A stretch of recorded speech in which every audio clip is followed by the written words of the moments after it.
네, 오늘은 창세기 38장과 39장을 함께 나눠보도록 하겠습니다.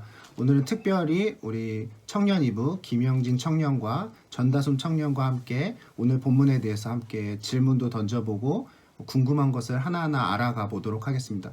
우리 인사 한 번씩 해주세요. 안녕하세요. 그럼 오늘 창세기 38장, 39장 내용들을 보면서 어떠한 궁금증이 있었는지, 그리고 그 궁금증의 답은 성경에서 무엇이라고 이야기를 하고 있는지 함께 찾아보고 나눠보도록 하겠습니다. 우리 두 청년께서는 특히 38장에서 궁금했던 내용들이 있을까요? 먼저 다솜 청년. 저는 궁금했던 게 38장에서 유다와 다말 이야기가 나오잖아요. 근데 37장에도 요셉 얘기고 39장에도 요셉 얘긴데 왜 요셉과 요셉 이야기가 이어진 게 더 자연스러울 것 같은데 왜 여기에 갑자기 유다 이야기가 나오는지 그게 좀 궁금했어요. 그쵸. 37장은 형들로부터 미움받는, 그리고 형들로부터 종으로 팔리는 요셉의 이야기를 다루고 있는데, 갑자기 생뚱맞게 38장에 왜 유다 이야기가 나왔을까? 그리고 왜 다시 39장에서는 요셉의 이야기로 시작했을까가 궁금한 것 같아요. 우리가 그거는 조금 뒤에서 한번 나눠보도록 하겠습니다. 그러면 또 질문 하나 더 있을까요?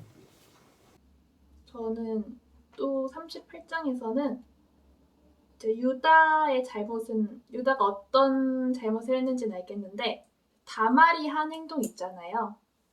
다말이 한 행동은 하나님 보시기에 어떤 행동이었는지가 좀 궁금했어요. 다말의 행동은 하나님 보시기에 어땠을까? 네. 우리 영진 청년은 38장에서 궁금한 게 있었을까요? 예, 저는 신약에서는 하나님께서 우리가 아무리 큰 죄를 지어도 용서해 주시는 그런 자비로운 하나님으로 느껴지는데, 이게 그러니까 구약에서는 가끔씩, 그러니까 여기서 보면은 악해서 하나님께서 죽여버리시잖아요. 그래서 뭔가 회개할 기회도 주지 않으시는 좀 너무 가혹하신 하나님으로 느껴져서 왜 이렇게 신약의 하나님과 구약의 하나님이 다르게 느껴질까? 그게 궁금했어요. 그쵸. 구약에서는 뭔가 너무 공의의 하나님이시고, 그쵸. 신약에서는 또 너무 사랑의 하나님이셔가지고 왜 이런 다른 모습들로 보여주실까에 대한 궁금증이 있는 것 같은데, 오늘 본문을 통해서 한번 조금씩 같이 알아가 보도록 하겠습니다. 오늘 본문의 시작은 38장에서 유다의 이야기로 시작이 되죠. 유다의 그 큰 사건은 뭐였죠? 유다가 가나안의 여인을 아내로 맞이한 것으로부터 또 사건이 시작이 됩니다. 원래 그것이 조금은 금기시 되어 있던 상황이었죠. 왜냐하면 그 땅에 있는 신들을 그 여인들로 하여금 접하게 될까봐 조금은 조심하는 모습들이 있었는데, 오늘 유다의 모습을 보면 형제들과 멀어져서 그러한 일들을 저질렀다라고 이야기하고 있어요. 그리고 그 족속의 형제들과 교제하는 삶을 사는 게 아니라 아둘람 사람 히라랑 그러한 계획들, 그러한 삶을 살았다라는 것으로 이야기 시작합니다. 그렇게 해서 낳은 자녀 이름 3명 있었죠. 누구죠? 첫째가 엘, 둘째 셀라는 셋째고, 셋째 둘째는 오난. 엘, 오난, 셀라라는 세 자녀를 낳아요. 이 본문을 보면 되게 오랜 시간 낳은 자녀들이 아니라 되게 급하게 낳은 것처럼 성경은 기록을 하고 있어요. 그렇죠? 이방 여인으로 하여금 급하게 자식을 낳았던, 그래서 어떻게 보면은 되게 정욕으로 자식을 낳았던 모습으로 비춰질 수도 있는 본문 중에 하나입니다. 그렇죠? 근데 아니나 다를까 그렇게 낳은 자녀 3명 중 2명은 어떻게 되죠? 죽었어요. 죽었어요. 악함으로 죽게 됩니다. 그렇죠? 그런데 재밌는 게 엘에 대한 악함은 나오진 않아요. 그렇죠? 그냥 악했음으로 죽었다라고 표현만 돼 있습니다. 근데 둘째 오난이 저지른 악은 뭐였죠? 다말과 성관계는 맺었지만 아이가 태어난다 해도 그 아이가 자신의 아이가 되지 않기 때문에 정액을 땅에 쏟아버렸습니다. 맞아요. 그 하나님께서 자녀를 낳게 하시는 것은 철저하게 이 생육하고 번성하는 도구로 허락해 주신 건데, 그것을 하나님의 뜻에 의해서 조절하는 게 아니라 자신의 악한 목적에 의해서 그러한 행동들을 하는 것 조금이 아니죠. 하나님 보시기에 충분히 악한 것이다. 그렇죠? 여기에서도 의미하는 바가 큽니다. 이 성관계를 맺는 거에 있어서 자신들의 계획으로 그것들을 함부로 행동하는 것, 그것이 하나님 보시기에 얼마나 악한 건지를 이야기를 하고 있어요. 그런데 여기서 중요한 것이 무엇이냐면 2명의 자녀, 첫째 부인이 있었죠. 이름이 뭐죠? 오늘 주인공인 다말. 그렇죠. 다말이 엘의 부인이었는데 이 첫째와 둘째가 죽음으로 인해서 남편을 잃게 됩니다. 근데 이 당시 문화가 있었습니다. 무슨 문화가 있었죠? 첫째 형의 부인이 있는데 형이 죽으면 어떻게 되죠? 동생이 형의 부인과 그 동침을 해서 후사를 낳아야 되는. 맞습니다. 동생과의 관계에서 아들을 낳아야 돼요. 근데 그 아들은 둘째 동생의 아들로 취급하는 것이 아니라 첫째 형의 아들로 취급을 하는 거예요. 그런데 오난이 했던 행동은 뭐냐면 형의 유업을 끊고자 했던 그 악을 하나님 보시기에 저질렀다라는 것으로 이야기를 시작하는 거예요. 그렇죠? 그래서 그 당시 문화로 따지면 다말은 누구에게까지 그게 유업이 내려갔었어야 되냐면 셀라에게까지 내려갔었어야 합니다. 그런데 누가 그것들에 대해서 조금 속이는 행동들을 보이죠? 유다. 그렇죠. 시아버지인 유다가 의도적으로 셀라를 안 주려고 해요. 그리고 말하죠. 너희 집에 가서 아버지 집에 잠시 머물러 있어라. 때가 되면 내 막내 아들도 주겠다라는 이야기를 합니다. 그렇죠. 근데 줬나요? 안 줬나요? 안 줬어요. 안 줬어요. 그런데 요번에 사건이 터집니다. 무슨 얘기가 들리냐면 시아버지인 유다가 셀라를 줘야 되는데 의도적으로 안 주고 있었는데 만나게 된 거예요. 그래서 다말이 생각한 방법이 뭐냐면 이 너울을 쓰고 창녀의 모습으로 그 성문 앞에 앉아 있었다. 그렇죠? 아까 그랬죠. 그 질문했죠. 다솜청년이 그 행동은 하나님 보시기에 옳은 행동이었을까? 그리고 또 하나 유다가 나중에 가면요. 그 다말의 행동이 옳았다라고 이야기를 하고 있어요. 그렇죠? 이게 두 개가 조금은 뭔가 연관성이 있습니다. 왜 그러냐면 첫째, 둘째를 잃어서 셋째한테 이 후사를 이어야 되는데 셋째 아들마저 후사를 잇지 못하면 그 권한이 누구에게로 넘어가냐면 시아버지에게로 넘어가요. 그렇기 때문에 유다가 막내 아들을 안 준다라는 것은 자신에게 책임이 있다라는 것을 의미하는 거였어요. 그렇죠? 되게 그래서 다말의 행동은 아무 문제가 없는 행동이었던 거예요.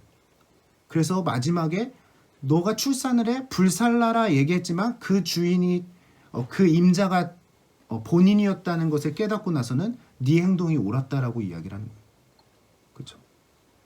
네, 그래서 다말의 행동은 어떻게 보면 전혀 하나님 보시기에 문제가 있는 행동들은 아니었다. 그렇죠? 그것들을 이야기하고 있습니다. 그런데 중요한 게 있어요. 이 성관계를 맺고 창녀처럼 대우하는 데 있어서 뭐를 서로 요구하냐면 담보물을 요구를 합니다.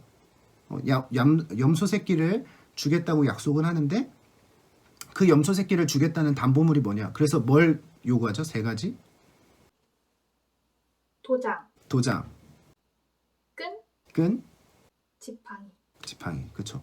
이 세 개는 뭐를 좀 증명하는 이 소유일까요?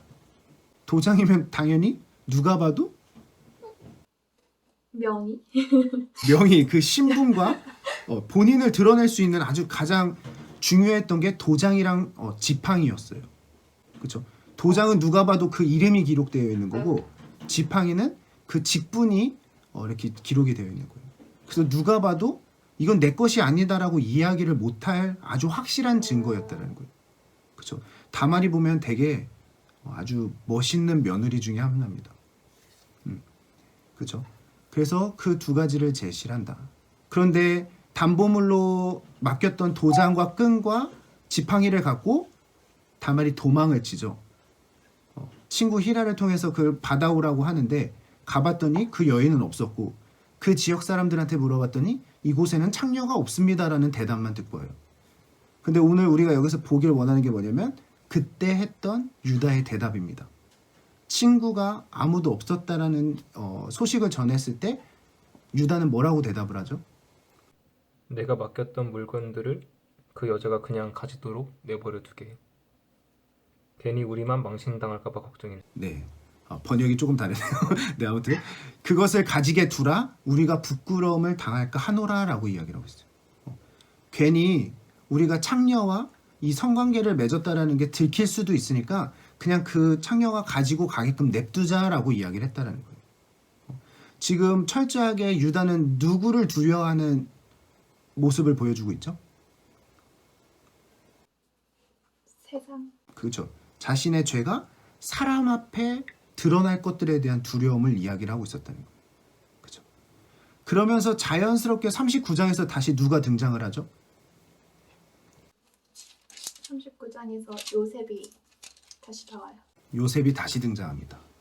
그러면서 무슨 사건을 경험을 하죠? 보디발의 아내가 요셉을 유혹해요. 네, 보디발의 아내. 우리가 생각해보면 친위대장, 그것도 애국, 한창 잘 나가는 나라의 친위대장의 부인이라면 얼마나 어마어마한 아름다움을 갖고 있었겠습니까? 그렇죠? 그리고 오늘 상황을 보면 그 자리에 신하들 그 어느 누구도 한 사람도 없었다라고 기록을 하고 있어요. 그렇죠? 그러한 상황 속에서 지금 보디발의 아내가 요셉을 유혹하고 있었다라고 기록을 하고 있습니다. 그렇죠? 아까는 유다의 말이 참 집중을 해봐야 되는 말 중에 하나라고 했는데 요번에 그 자신을 유혹하는 보디발의 아내에게 요셉은 뭐라고 대답하고 있는지를 좀 보길 원해요. 뭐라고 대답을 하죠? 제 주인께서는 이 집의 모든 일을 저에게 맡기셨습니다. 주인의 집에는 저보다 높은 사람이 없습니다. 주님께서는 마님만 빼놓고 모든 것을 저에게 맡기셨습니다. 마님께서는 주인의 아내이기 때문입니다. 그런데 제가 어떻게 그런 나쁜 일을 할 수가 있겠습니까? 그것은 하나님께 죄를 짓는 일입니다. 이것이 누구와는 좀 다른 모습이죠. 유다. 그렇죠. 유다와 다르죠. 우리가 아무도 없는 데서 은밀하게 짓는 죄들이 있습니다. 그렇죠? 그때 유다는 그 죄가 드러나는 것을 누구 앞에 드러나는 것에 대한 두려움이었냐면 사람 앞에 드러나는 것에 대한 두려움. 그렇죠? 그런데 철저하게 하나님을 경외하는 요셉은 그 자신이 은밀한 중에 짓는 죄가 누구 앞에 짓는 죄라고 고백을 하고 있는 거냐면 하나님 앞에. 네. 오늘 유다가 왜 갑자기 38절에서 생뚱맞게 등장했는지를 나타내는 이유 중에 하나예요. 그렇죠?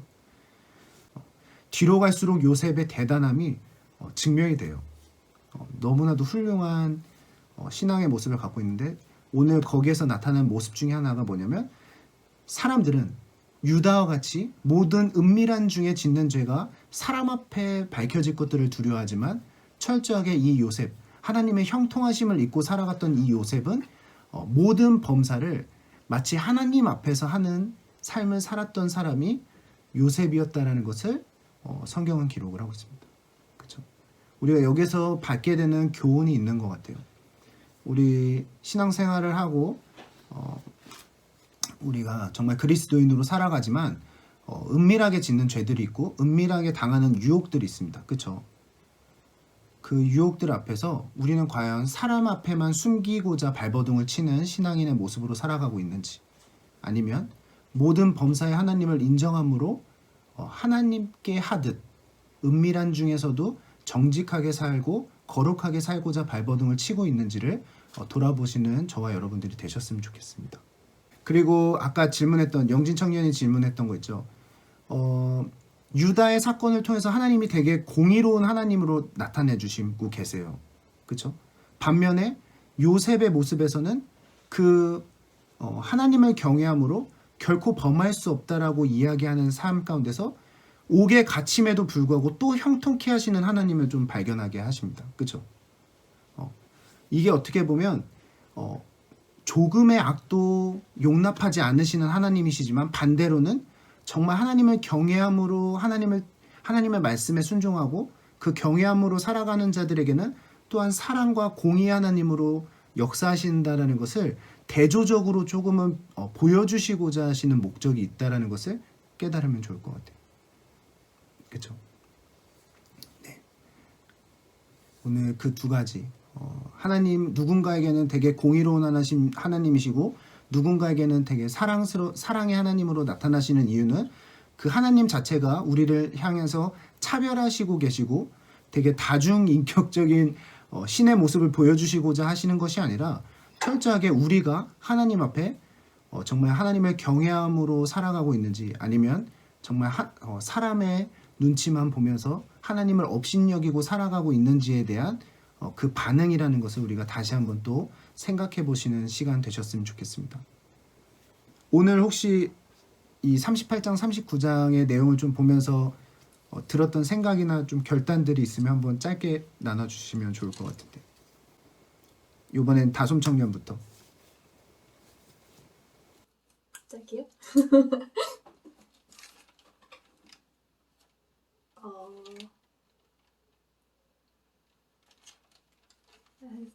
요새 창세기를 보고 하면서 되게 들었던 생각이 세상의 기준으로 갖고 있던 선의 기준이 굉장히 뭐라 그래야 되지? 의미 없다. 그런 생각이 들었어요. 그동안 나왔던 것들 보면은 이제 성경 인물들이 편애를 하는 모습도 많이 나왔고 사람의 눈으로 보기에는 정말 잘난 것이 없는 인물들이 많이 나왔는데 그 모든 인물들이 다 한 가지 기준? 하나님을 경외하냐? 이 기준 하나로 형통하고 말고가 달라지는 것 같다라는 걸 오늘 본문 보고 세상의 선의 기준보다는 하나님을 경외하는 것이 더 중요하구나 그런 생각이 들면서 역시 사람을 정죄하는 건 참 덧없는 일이다 라는 생각이 또 듭니다. 네, 감사합니다. 우리 영진 청년은? 저는 다솜 청년만큼 이렇게 말을 잘하는 사람이 아닌데 사실